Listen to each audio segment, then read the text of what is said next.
Hello my dear students. तो पिछले video में आपने देखा कि डाइपोल क्या है, डाइपोल मोमेंट क्या है, डाइपोल के एक्सियल पोजीशन पे इलेक्ट्रिक फील्ड कितना होता है, डाइपोल के इक्वेटोरियल पोजीशन पे फील्ड कितना होता है। अगर आपने ये सब नहीं देखा तो प्लीज़ आप पिछला वीडियो देख लीजिए, उसके बाद यहाँ पे स्टार्ट कीजिए।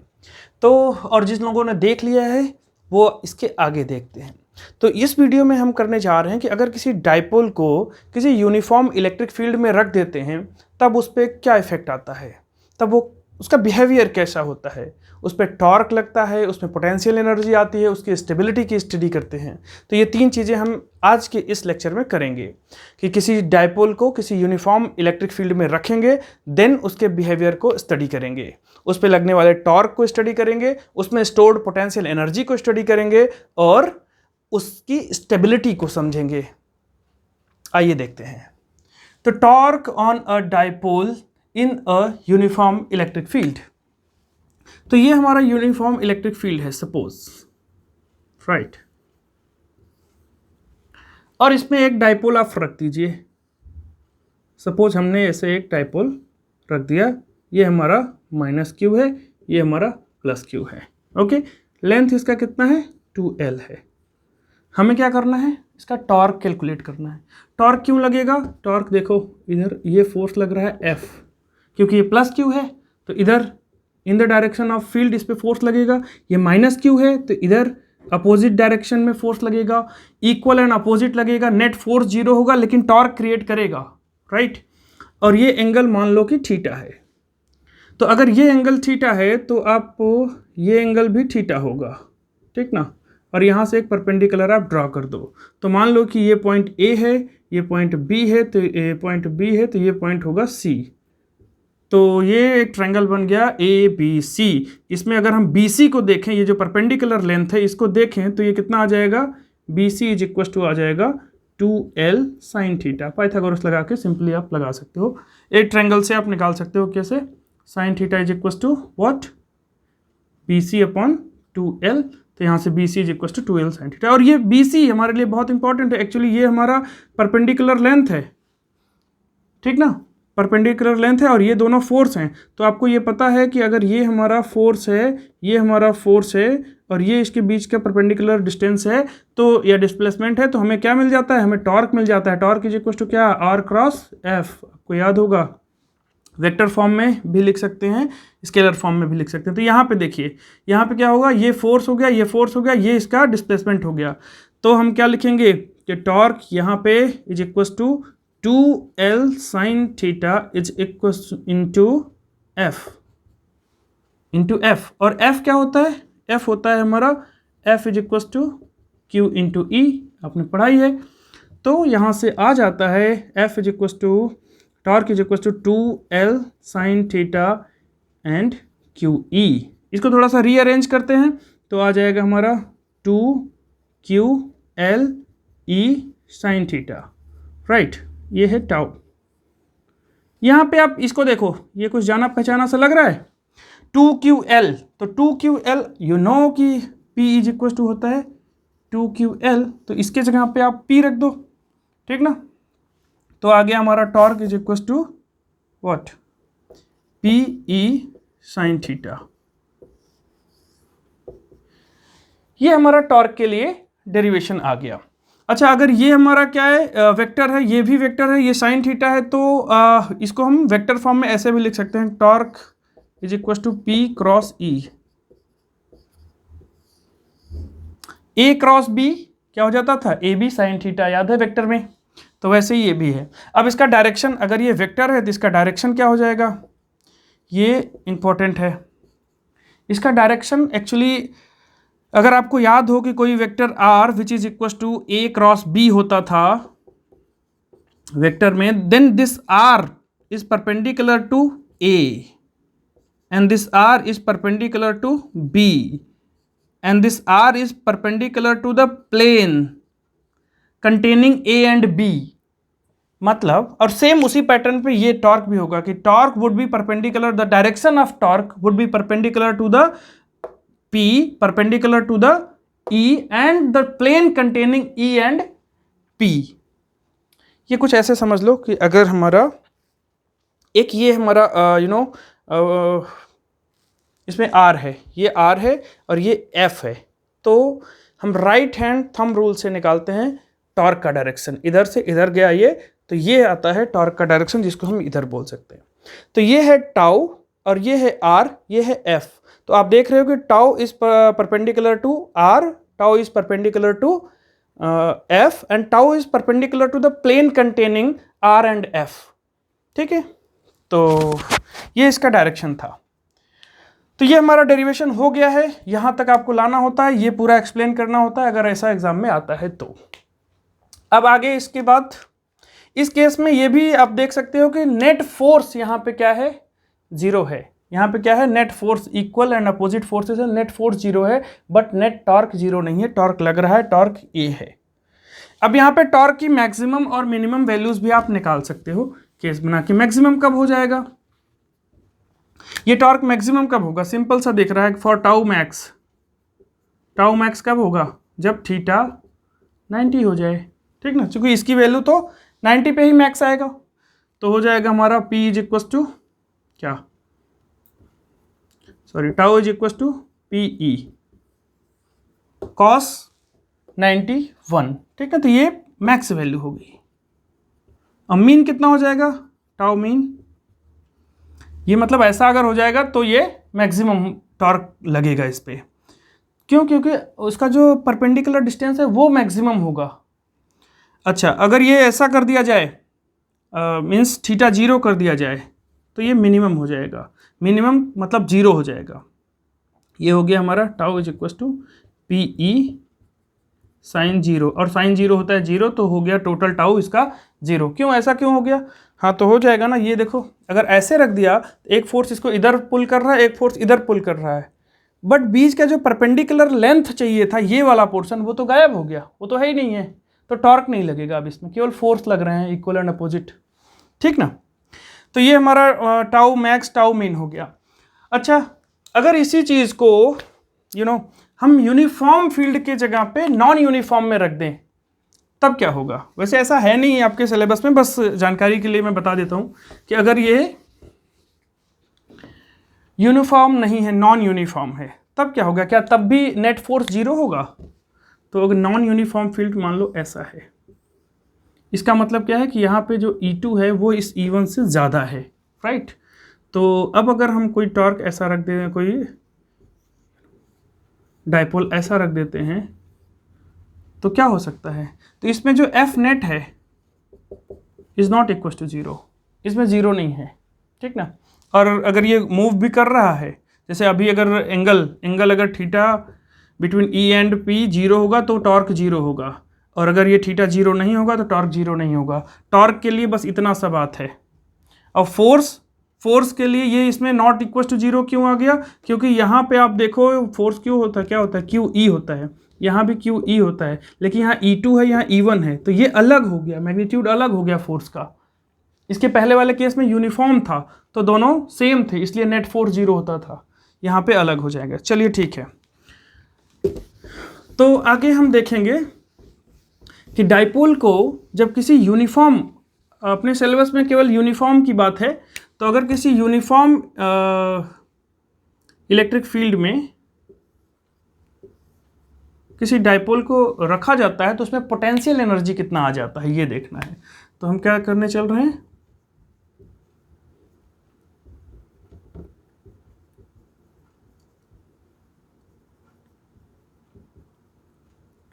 Potential energy stored.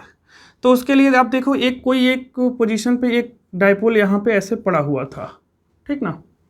अब क्या किया, इसको हमने थोड़ा सा घुमा दिया, इस पोजीशन पे ला दिया। ये हमारा -Q, ये हमारा +Q, ये हमारा -Q +Q। तो इसको क्या किया हमने, d थीटा घुमा दिया। और ये पहले कितने एंगल पे था, यहाँ से सपोज θ1 एंगल पे था, अब कितने, θ2 पे हो गया, θ1 से θ2 पे हो गया। ये क्यों घुमा क्यों रहे हैं, एक्चुअली हम घुमा के वर्क डन निकाल रहे हैं। बिकॉज बिना वर्क डन के हम एनर्जी नहीं निकाल पाएंगे। जहां कहीं भी आपको फिजिक्स में एनर्जी निकालना होगा आपको वर्क डन निकालना होगा, क्योंकि दरअसल में एनर्जी किसी दूसरे लेक्चर पे मैं बात करूंगा कि एनर्जी को ठीक से डिफाइन ही नहीं किया गया है, उसको वर्क के टर्म में ही बताया जाता है कि capacity of doing work is energy. तो इसलिए भी हम मजबूरी है हमारी कि हम जब भी वर्क जहाँ भी एनर्जी निकालना होता है, चाहे आप 11th में भी देखा होगा, जहाँ जहाँ एनर्जी निकाला गया होगा वहाँ वर्क डन निकाला गया होगा, वर्क डन से एनर्जी निकालते हैं। तो ये हो गया कि dW निकालेंगे हम, और यही हमारा dW क्या हो जाएगा, du बन जाएगा। और ये छोटा वर्क डन निकाल रहे हैं, इसको हल्का सा यहाँ से यहाँ घुमा के, तो ये क्या हो जाएगा, d tau into D theta. अब जैसे आप उसमें मैकेनिक्स में आप पढ़ के आ रहे हो कि लीनियर मोशन के लिए जैसे dW में F इंटू डी आर करते थे, ये फॉर लीनियर मोशन है, वैसे ही यहाँ पे क्या हो जाएगा, dW is equal to tau into D theta. तो ये एनालॉजी आप देख सकते हो, ये लीनियर मोशन के लिए और ये रोटेशनल मोशन के लिए। रोटेशनल मोशन में टॉर्क वही काम करता है जो लीनियर मोशन में फोर्स करता है, इसको ये घुमाने का काम करता है, वो चलाने का काम करता है, ठीक ना। इसमें डी थीटा के टर्म में डिस्प्लेसमेंट आता है और उसमें डिस्प्लेसमेंट डी आर के टर्म में आता है, आर के टर्म में आता है। तो ठीक है, इसको हटा देते हैं, बस आपकी जानकारी के लिए था। तो टाउ, यहाँ पे टाउ की वैल्यू रखो तो क्या आ जाएगा, डी डब्ल्यू या फिर D U is equal to tau मतलब P E sine theta into D theta, right. हमें क्या चाहिए, हमें तो टोटल एनर्जी चाहिए, तो total energy is equal to what, integral of D U कर दो, डी यू को इंटीग्रल कर दो, कहाँ से कहाँ तक, P E sine theta D theta, इसको इंटीग्रल कर दो कहाँ से कहाँ तक, थीटा 1 से थीटा 2 तक, थीटा 1 से थीटा 2 तक कर दो। तो साइन थीटा का इंटीग्रल, अब ये डी यू का इंटीग्रल, ये आ गया यू, तो ये हमारी पोटेंशियल एनर्जी आ चुकी है। और यहाँ पे पी ई को हम सीधा बाहर ले लेते हैं, साइन थीटा का इंटीग्रल आपको बताया माइनस कॉस थीटा, लिमिट लगा दो कहाँ से कहाँ तक, हाँ थीटा 2 से थीटा 1 से थीटा 2 ना, तो ये थीटा 1 से थीटा 2 हो गया, थीटा 1 से थीटा 2। अब एक काम ये भी कर सकते हो, या तो इसको चेंज करके ये लिमिट हटा दो या इसको बाहर कर लो, तो इसको बाहर ही कर लो, ये जो साइन है नेगेटिव का इसको बाहर कर लो। तो हम यहाँ पे लिख सकते हैं u is equal to what, minus P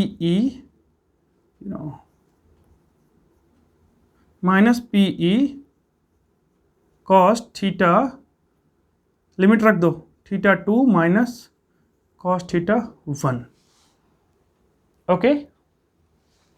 अब इसके बाद हम क्या कर सकते हैं, इसमें ये एक्चुअली हमारा एक आ गया, एक जनरल फॉर्म इसका आ गया, या माइनस अगर हम कॉमन ले लें तो ये थोड़ा और अच्छा देखने लगेगा, u is equal to P E cos theta 1 minus cos theta 2, ऐसा भी बनाया जा सकता है इसको, ये भी इसका एक फॉर्म है, राइट। आप चाहें तो इतने पर भी छोड़ सकते हैं, और आप चाहें तो इसको थोड़ा सा एक स्टेप और आगे करके थोड़ा और बेहतर बना सकते हैं, थोड़ा और इजी कर सकते हैं। तो इसमें हम इफ़, ध्यान से देखिए कि इफ़ यहाँ पे थीटा 1 इज इक्वल टू 90 को हम रेफरेंस मान लेते हैं कि इसके रिस्पेक्ट में घुमा रहे हैं, और theta 2 is equal to theta मान लें, तो इसकी वैल्यू वहाँ पे रख दो। तो u इज इक्वल टू क्या आ गया, minus P E cos theta minus cos 90। Cos 90 आपको पता है 0 होता है, तो ये टर्म हो गया पूरा 0, और आपका जो रिजल्ट आया वो minus P E cos theta. बहुत इंपॉर्टेंट इक्वेशन है ये। This is the potential energy stored in a dipole kept in uniform electric field, okay.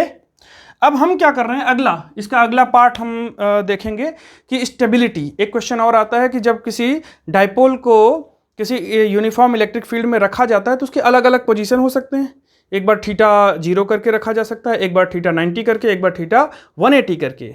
तो ये तीनों केस में स्टेबिलिटी कब सबसे ज़्यादा होगी, तो इसको जानने के लिए हम एक काम करते हैं, एक आपको रिलेशनशिप बता देते हैं।